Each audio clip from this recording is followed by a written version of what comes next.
So she has organized an event. It's going to be held on the 30th of this month. It's an online event. And in this event, they're going to talk about Periyar and his contribution to global politics. Okay, EVR Ramasamy.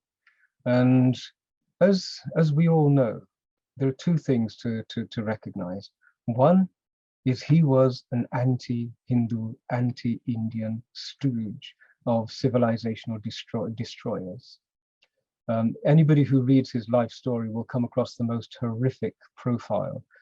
His philandering, his betrayal of his wife, his personal life was such a complete mess. But he was the one who advocated that in order to save Bharat and in order to restore a better civilizational ethos, the solution that Hitler found for his Jewish problem is the solution that should be implemented in Bharat against the Brahmins.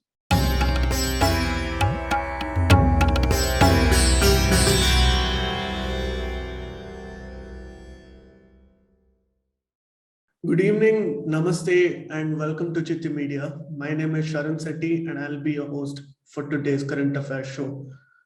We've all witnessed the events happening in the West, especially I'm talking about dismantling global Hindutva. And more than just observing and fighting back against Hinduphobia and Indophobia, there seems to be a more sinister pattern that is emerging out from these academic interests and vested interests. Joining us today is Pandit Satish Sharma ji to discuss more about this, and he has some exclusive information for us. Pandit ji, thank you so much. It's a blessing and an honor to have you here. Ram Sharan ji, Namaskar ji, and Jai Shri Ram, and greetings and blessings to everybody on this day of Dussehra. So hopefully we too can diminish the powers of some current modern day Rakshasas. Yes, thank you so much. Pranam to you too. And Panditji, let me ask you my first question. And there seems to be a very serious allegation that is being put forth against some entities, which we will be discussing later. But my first question is, why is there a renewed attempt to dismantle Hindutva or Hinduism or Dharma for that matter? It's a great place to start. It's a wonderful question to begin with. It'll let me set the context as well. So the assault on Sanatan Dharma has never ceased. It has been continuous ever since the first barbarians came into Bharat. And they recognized that here was a civilization which had wonderful wealth and prosperity. The people were beautiful. They lived in lovely houses, etc. And they realized that if this civilization was allowed to flourish and allowed to spread its teachings, then their own civilization, which was in very early stages of becoming civilized, would actually be threatened. Their power structures were threatened, their philosophies were threatened, but most of all, their civilizational identity was threatened. And so it's exactly the same scenario which happened when Duryodhana encountered the Pandavas. His civilizational identity is what he felt was being threatened. His worldview, his values, the way in which he felt powerful, everything was being threatened. And Sanatan Dharma has been in this situation for almost 1200 years. The issue is that it's always been localized. It's been in particular places at a particular time. And because Bharat is such a vast subcontinent, as they call it, there were very few people who could actually piece together the whole picture. Throughout our history, there have been a small number of people who have been able to step back and recognize what the true danger was. In the current climate, the current communications that we have available to us, the networks that we have built now, and the manner in which we are connected with each other, this is something new. And so for the first time in our collective civilizational consciousness, we are all talking about this threat. And the way in which we're talking is beyond languages, regional identities. It's not Punjabis talking to Gujaratis. It's actually Sanatanis talking to Sanatanis. Right. And so we're now being able to say that this place on the battlefield, this is happening. And we can tell it to our friends and our family members and Hindus and Sanatanis everywhere that this is what's happening. And so more and more people are now beginning to see the true picture and are beginning to recognize that the threat to Sanatana Dharma and our Dharma Vidya has actually been present for a long time. We're recognizing it a little bit more now and being able to understand its nature and its form. Panditji, thank you so much for that beautiful introduction and setting the context. Let me ask you my second question. In your latest public statement, and I saw this on Twitter, you highlighted the tactic of what you call is brown washing. Could you kindly explain what this means? Yes, I can use a very tragic example from our own history to demonstrate what brown washing is. And I think it could rightly be called the Jallianwala Bagh syndrome. Remember, in Jallianwala Bagh, it was brown people who were shooting other brown people. Right. It was people who were not of a white Euro-Christian background who were holding those rifles. Right. Those rifles and those bullets were loaded and fired by people from the South Asian subcontinent.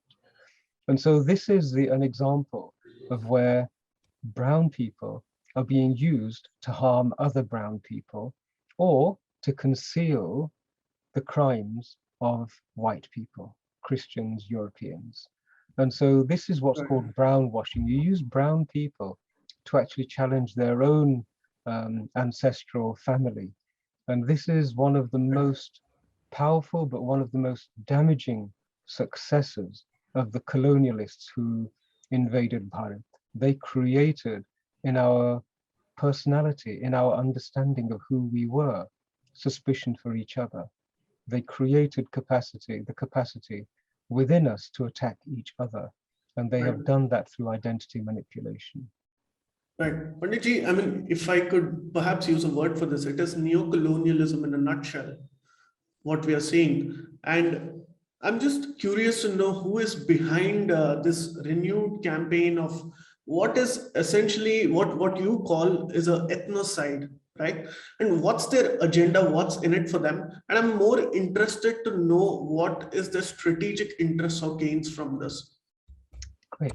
So let me broaden the horizon and the scenario that we're discussing at the moment. At the moment, we've been talking about Bharat and what happened in Bharat. But this thing, neo-colonialism, its roots, colonialism, actually go a lot further back than the Bharatiya continent.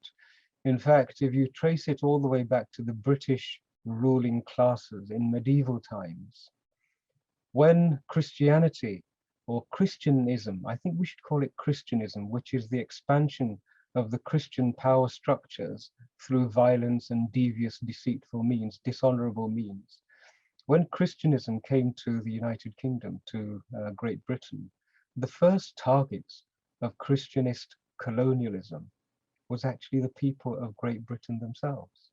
So the first identity which was erased by Christianism was, by Anglican Christianism certainly, was actually the British identity, the indigenous pagan identity. You know, on these islands, there were church-approved witch finders. Their job was to go from village to village and actually identify a witch. And the purpose of identifying a witch was the witch, in this tradition, like many traditions, the women were the ones who carried the civilizational knowledge. They passed it to their children at a young age. They learned about the herbs, they learned about food, which were good, which were bad. They learned so much about their society. And then they used to carry it from generation to generation. These wise women were branded to be witches because the knowledge that they passed was challenging the knowledge that these religious nutcases wanted to proliferate. Right. It was a threat to them. And adharam and dharam cannot coexist without there being friction at the fault lines. And so what they did is they set about colonizing and erasing, inflicting ethnocide on this island first and foremost. On the European continent, the Roman Catholic Church was busily doing exactly the same thing. Rule after rule, edict after edict, fatwa after fatwa were issued by the Church of Rome, and the purpose was to erase a competitive identity, so that their own identity in which they were king in which they were the rulers, in which they were the voices of God, that identity would never be threatened. So this had been done throughout Europe, first and foremost. And it's a tragedy that the majority of European, the current generation and the previous generation, they have no knowledge of what was done to them. Typically it takes 3 generations of violence in order to erase an indigenous identity. The first generation, they reject it and use physical force. With the second generation, you deny them access to education. And so you start to challenge everything they know about themselves. When it comes to the third generation grows up receiving the accounts of history that you have fabricated and which serve you. So this is how ethnocide spans 3 generations typically. And this was done first in Europe, where they erased the competition. And then when they encountered Bharat, can you imagine the problem that they faced? They had built a European power structure saying this is the truth, that Christ was the Son of God and the only Son of God, etc., etc. And unless you become a Christian, you're going to be burned and incinerated when Christ comes the second time around. And God is to be feared and you're born sinners. This whole psychosis creating machine, which had established its power right across Europe and particularly violently in the United Kingdom. When it arrived in Bharat, can you imagine? Suddenly they found a civilization which was saying everything you're teaching is false. Everything you have taught to your European populations is asatya. What you have done is you have inflicted hinsa on so many people. It's a complete lie. So imagine the situation that a cleric would find themselves in coming into Bharat, and they're thinking, hang on, these people are saying that Atma resides in everyone, that we are Jivatma on a journey to rediscover that we have a connection, we're a part of Paramatma, and that it's beautiful and it's harmonious and it's dharmic and it's loving, it's ebullient, it's creative, it's life expanding. These were the things that they would encounter when they came to Bharat. They would scratch their head and think, my God, if this news ever got back to Europe, all of those people who we have inflicted pain, hardship, suffering, enslaved for such a long time, so that we can live in our palaces, so that we can enjoy the power that comes with being the voice of God, all of that's going to disappear. And so they had to absolutely, not only did they inflict crimes upon the children of Bharat, but they then continued to conceal evidence of those crimes. And in order to conceal evidence of those crimes, they created a class of brown people who could engage in brown washing forever. And that class of brown people, they're brown on the outside, but the identity that they have is the identity that was poured into them and has been nurtured and reinforced so that they would attack their own civilizational roots. And this is what the majority of the Indological community do. Those brown people who supposedly are in academia, but display scholarship of such a poor quality. That quality of scholarship is something that a junior in a primary school would say, this is appalling, this is nonsense, there is no factual evidence behind this, this is all pushpitam vacham, there is no substance behind it. And yet, this is what they're doing. So these are the people who are the biggest difficulty for us. But I have a great deal of sympathy for those who have been brownwashed, because can you imagine the lack of tranquility inside of them? Their ancestral DNA is connected to a dharmic civilization, and yet their head is filled with a lot of nonsense, especially nonsense which is designed to cause them to betray their own ancestors. They must be deeply, deeply troubled people, and they're in search of a solution to their own suffering. But in doing so, they're looking in the wrong place and they've got the wrong approach. So we have to heal them, we have to educate them, we have to teach them. And in that way, we will be doing them a service and we will be doing our own civilization a service. Right. Thank you so much for so beautifully theorizing brown washing. Now, I want to address the more serious part of this interview. Now, you have stated that you have some insights as to the events in the UK will happen soon. Do you mind if you could share this exclusively with us? I mean, whatever you are able to reveal at this point in time. I will certainly do so. I'm happy to do so. But just to conclude on that point about brown washing, can you imagine at this moment in time, there are Hindu children scattered all over the globe, in the United Kingdom, in London, in America, in all the universities there. They are actually being targeted for brown washing right now. They are being groomed so that they too can be turned against their own ancestors, their own ancestral civilization. And it's being done so effectively. But what we're hoping is that if I can use Saint Augustine as a source, Saint Augustine once said, he said, the truth doesn't need to be defended. The truth is a lion. It just needs to be released. And what we're hoping to do is that when the truth of how brown washing is actually implemented and how it's being deliberately leveraged and weaponized against our own children in Bharat, but also outside of Bharat, then our own children will start to think, well, hang on a moment. Right. Do I really want to become what Macaulay had designed and defined for me? Is that what my purpose is? And anybody who studies Macaulay's writings, the Christianists' writings, they will see how expert they were at weaponizing indigenous people to turn against their own tradition, their own family, and their own civilization.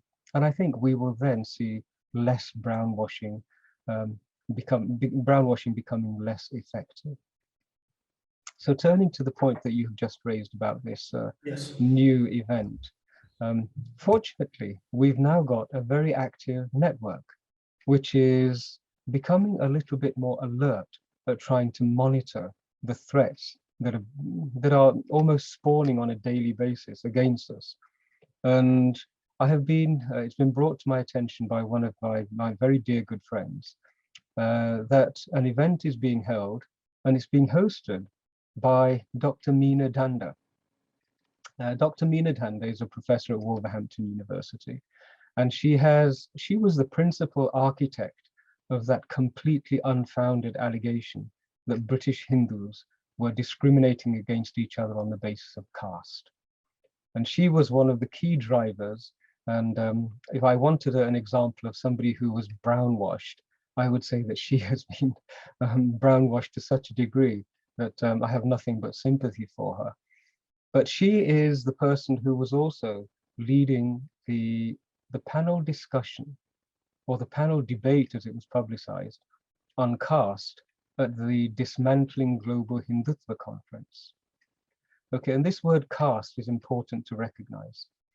So I don't know if your viewers have seen the video of what was said, but it was her panel where they said things which were so horrific and hateful, where they said things like that people with a surname of Sharma, Trivedi, that these people are brought up to be violent, that these are violent people by nature and by nurture. It's such a ridiculous statement to make, but she was the one who was hosting and moderating that particular session. Destroyers. Anybody who reads his life story will come across the most horrific profile.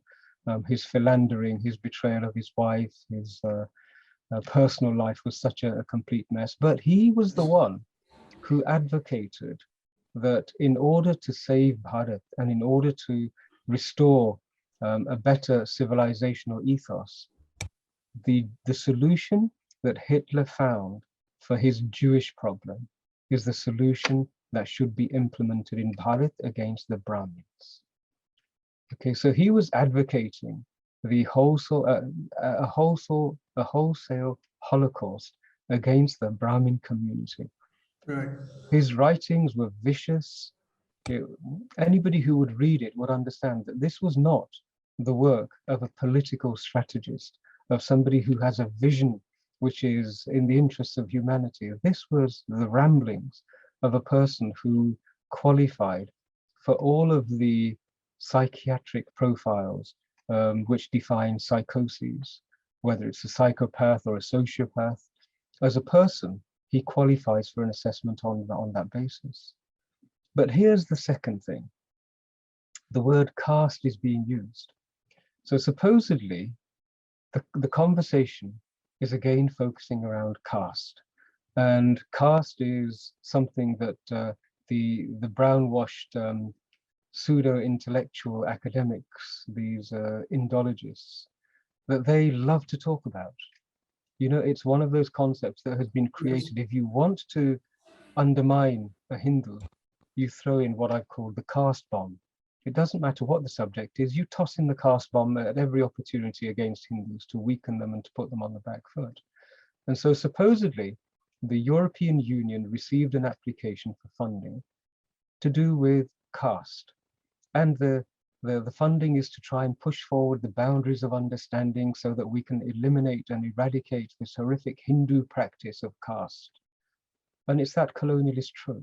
There's no substance behind it. We've dismantled it completely. We've established, without having the proposition refuted, that caste, the discrimination that caste caused, the horrors that it inflicted upon our society and community, was purely a white European Christian creation.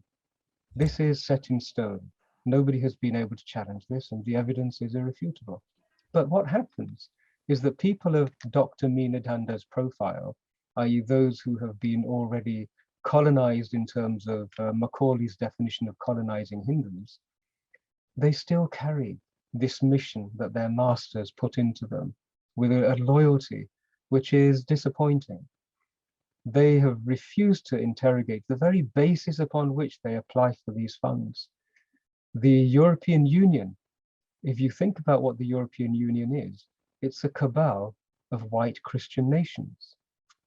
Those nations that went out into the world and wreaked havoc on 2/3 of humanity, when they could no longer keep hold of their slave colonies, remember the colonies were colonies of slaves. When they could no longer keep hold of them, they all came home and created Fortress Europe, which is a white Christian cartel. It's a group of nations who have stolen from the rest of the world, brought their ill-gotten gains back to Europe, and they've then created economic walls around them to protect their ill-gotten gains. And so it's in their interests that the wider world should not know about what they have done. And what better way than to continuously fund brown people to keep attacking brown people? You know, we all have only a limited amount of bandwidth, don't we? And if you can fill that bandwidth with horror stories and atrocity literature about what these terrible non-white, non-Christian people are doing, then nobody has bandwidth left to be able to say, well, hold on a minute. You have no moral authority to be able to make these judgments. That the institutions of justice that you establish, their foundations lie on the blood and the suffering of masses of brown people. So you don't have the right to do this.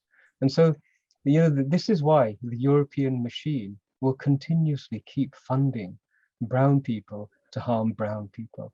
But I'm reassured that the new generation is now beginning to say, we don't buy this. You know, the people who went to the Americas and entered into 500 treaties with the indigenous non-white people, and then breached and broke every single one of those treaties, killed 100 million native indigenous Americans.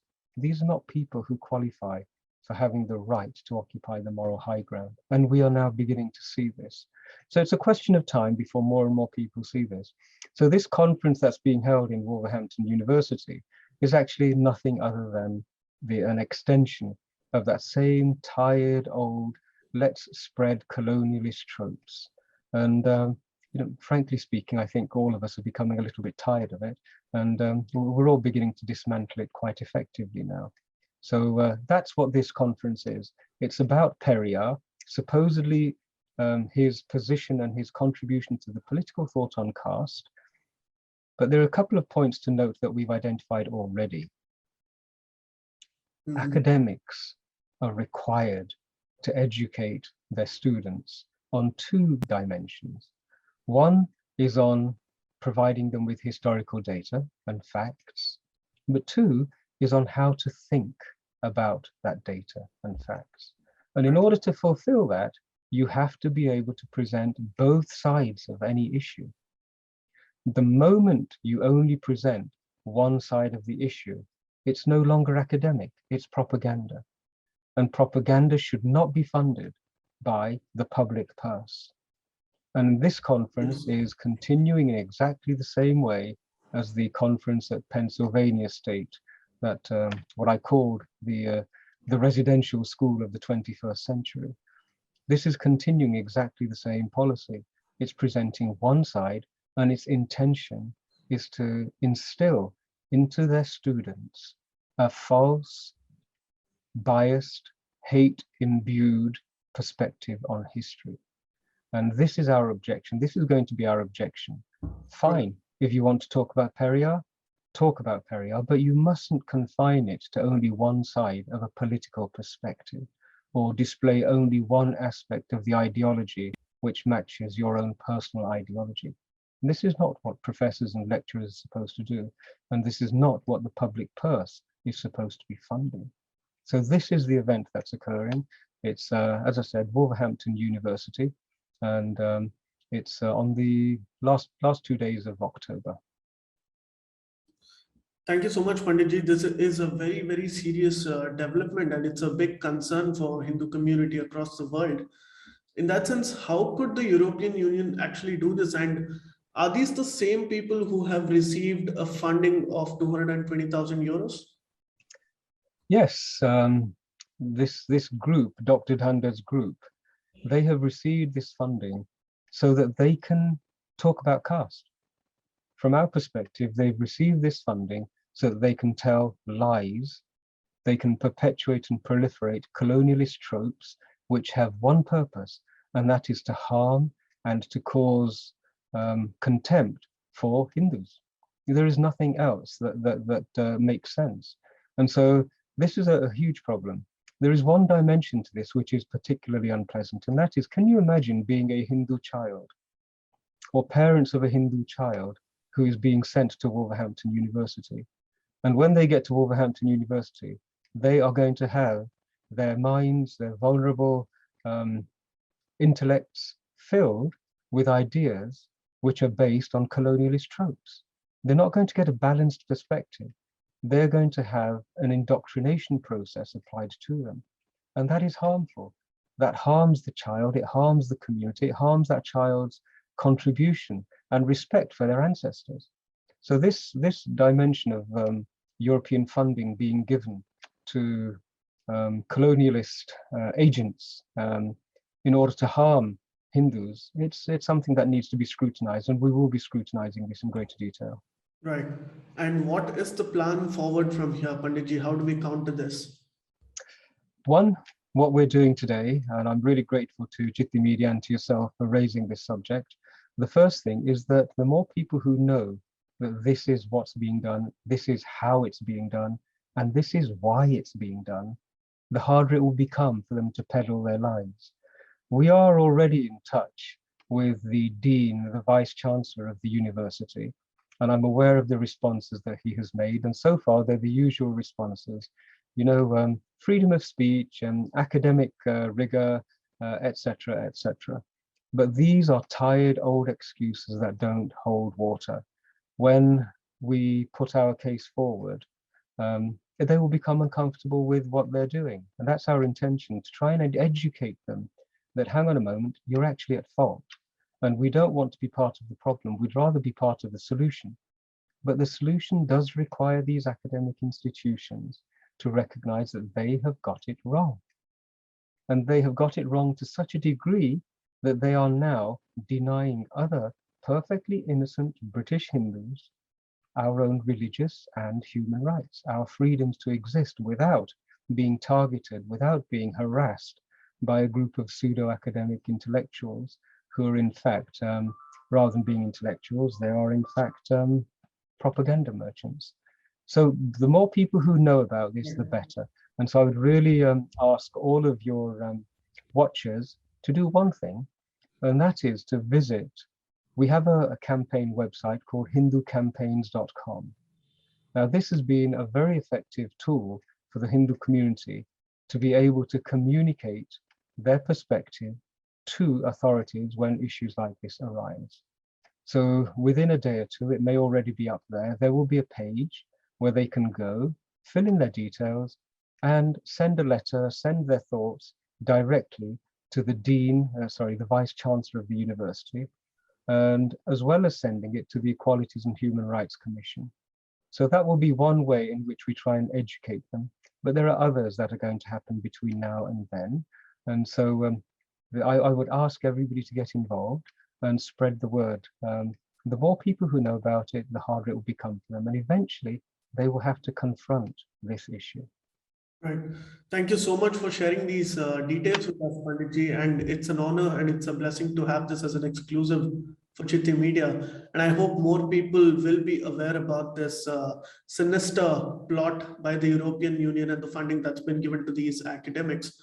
And hopefully more and more people will reply, they'll write letters, and they'll be aware about this. We will be mentioning the website and the contact details as provided by you. And I hope you can join us again for a follow-up on this conversation. And we will be tracking the event as and when it happens. Sharanji, it's my pleasure and it's my honor. I've been watching Citti Media now for a good year or so. And I must say that the reputation that it's now acquiring is well deserved. And thank you for bringing scrutiny, as well as a very moderate way of investigating these issues. It's really needed and it's entirely dharmic. So I'm delighted to be part of what it is that you're doing. And any opportunity to share any other news, I would really love to be able to share it through Citti Media. So thank you for your work. Thank you so much, and my pranams to you. Jai Shri Ram. Pranam. Jai Shri Ram. To all our viewers, please do like, share, and subscribe to Citti Media. And you've heard Panditji say, we will be putting down the website and the email details here in our description below. And you will be able to contact the organizers directly and write letters to them. Please do so. Otherwise, we are going to see these patterns emerge all around the world. We've seen dismantling global Hindutva. Now we are seeing this event, and there are going to be more if we do not respond. Thank you so much. Stay tuned. We'll be bringing you updates. Please remember to subscribe to us and switch on the notifications for this channel. For our other social media links, more content, and to support our work, please visit citti.net. Dhanyavad. Namaskar.